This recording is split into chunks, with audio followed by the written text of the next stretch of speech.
अब रुक कर लेते हैं दुर्ग का। दुर्ग से हमारे साथ हमारे सहयोगी सुबोध तिवारी जुड़ चुके हैं। जी सुबोध जी, आपसे पूछना चाहेंगे, दुर्ग के इंदिरा मार्केट में व्यापारी समाज ने बड़ा विरोध प्रदर्शन किया है।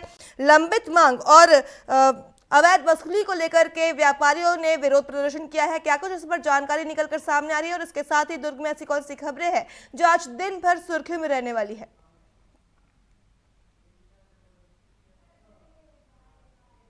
संगठन भी है, अपना यूनियन भी है, तो लगातार वह व्यापारियों के हित में कार्य करने को लेकर मोर्चा खोलते रही है। बताया जा रहा है कि जब से निगम की नई शहर सरकार बनी है तब से उन्होंने व्यापारियों पर जुल्मो सितम ज्यादा कहर ढा रही है कर के रूप में, और ऊपर से एक पार्किंग को लेकर बड़ा विवाद खड़ा हो चला है। बताया जा रहा है कि जो भी ग्राहक गाड़ियों से आते हैं तो वह गाड़ियों को दुकानों के सामने पार्क करके सामान लेने चले जाते हैं। ऐसे में ट्रैफिक जाम की स्थिति बन पड़ती है। उसे लेकर निगम के द्वारा एक व्यवस्थित पार्किंग की बात कही गई थी, और पार्किंग लॉन्ज में ही जो बनाया गया है इंदिरा मार्केट के आसपास के इलाकों को, वहां पर गाड़ी पार्क करने की बात कही गई थी। लेकिन न तो दुकानदार इस पर अमल कर रहे थे, न ही वहां पहुंचने वाले ग्राहक। तो इसे लेकर लगातार गतिरोध बना हुआ था और सड़क पर वाहन खड़ा करने को लेकर सीधे निगम के ठेकेदार के द्वारा पार्किंग शुल्क लिया जाने लगा। एक बड़ी बात सामने आई कि यह अब शुल्क जबरदस्ती भी लिया जा रहा था। इसी बात को लेकर व्यापारी काफी नाराज थे और उन्होंने निगम के शहर सरकार के खिलाफ मोर्चा खोलते हुए लगातार बैनर, झंडे, डंडे, बैनर सहित रैली निकाली और निगम के महापौर कार्यालय पहुंचकर अपना विरोध प्रदर्शन किया। बैठक हुई, महापौर अलका बागमार ने उनकी बातों को सुना और साथ ही व्यवस्थित पार्किंग रखे जाने की बात कही। अब यह तो रही पार्किंग की बात को लेकर। तो सिल्वी जी, एक बड़ी बात है कि अक्सर हमने सुना होगा, हम देखते भी आ रहे हैं कि शादियों, पार्टियों और बड़े आयोजनों में ड्रोन जो होता है उससे शूटिंग की जाती थी। अब इस ड्रोन का उपयोग सुरक्षा व्यवस्था और शहर के विकास कार्यों को लेकर भी किया जाने वाला है।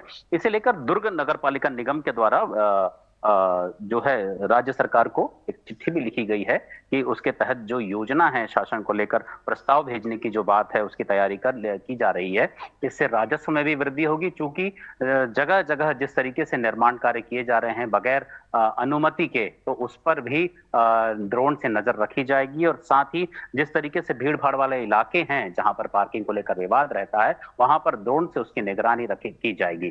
तो इस तरीके से जहां ट्रैफिक व्यवस्था को सुधारने के साथ साथ व्यापारिक क्षेत्रों में तमाम तरह की व्यवस्थाओं को सुधारने की बात भी निगम की शहर सरकार, दुर्ग निगम की शहर सरकार द्वारा कही जा रही है और इसके लिए प्रस्ताव भी बनाया जा रहा है।